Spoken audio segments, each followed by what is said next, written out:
this video, we're going to talk about microglia, which are glial cells of the central nervous system.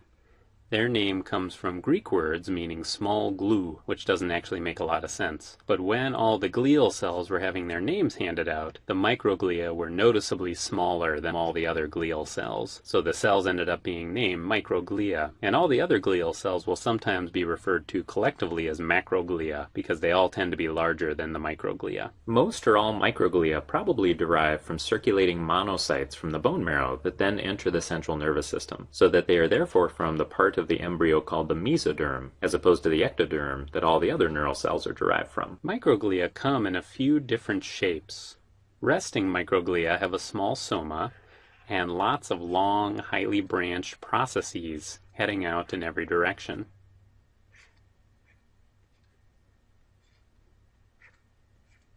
And when they're in this shape, they're called resting microglia.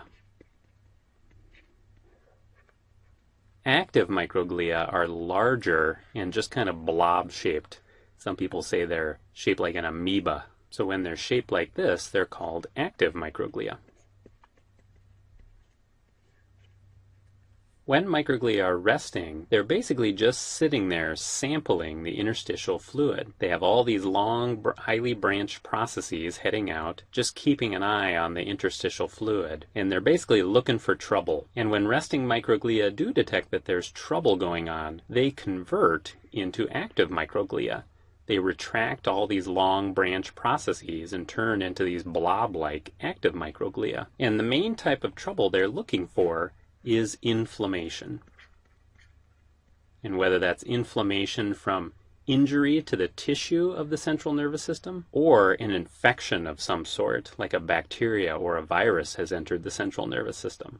Now, active microglia look and act like macrophages anywhere else in the body, which is a type of cell that moves around through tissues looking for dead or damaged cells or foreign cells. So active microglia will move or migrate over to areas of inflammation, and they're looking for things like bacteria or other foreign cells that have invaded and are causing an infection, or dead or damaged cells of the central nervous system. Now, if an active microglia finds a foreign cell like a bacteria, it can secrete substances that are called cytotoxic that can kill these foreign cells. For example, reactive oxygen species that I'll just shorten to ROS that could kill a cell like a bacteria. And secretion of cytotoxic factors is one of the main functions of microglia. Now, after the microglia killed the bacteria would turn into just debris, just broken up pieces of bacteria. And there is nothing that microglia enjoy more than chowing down on debris. And it doesn't have to be foreign cell debris like bacteria, but any cell of the central nervous system. If it's dead or it's damaged and there's debris, basically anything that's not a normal healthy cell of the central nervous system, the microglia will eat it. It will take it inside its own cell and break it down into smaller pieces. So this is another main function of microglia, which is called phagocytosis.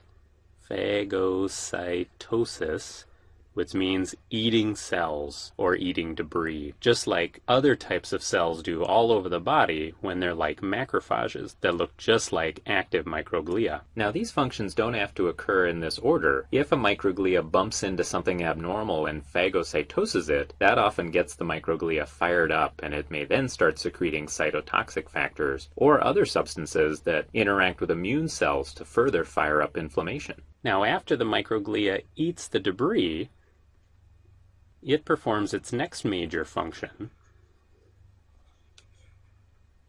which is to take those broken up pieces of the debris that it ate and stick little pieces out on its surface for other cells to see, and specifically other cells of the immune system like lymphocytes. Lymphocytes will come in here and they will recognize, or they'll look at these pieces of the debris that the microglia ate and is now presenting on its surface for the lymphocyte. Any molecule that a cell of the immune system can recognize, we call an antigen. So this function is called antigen presentation.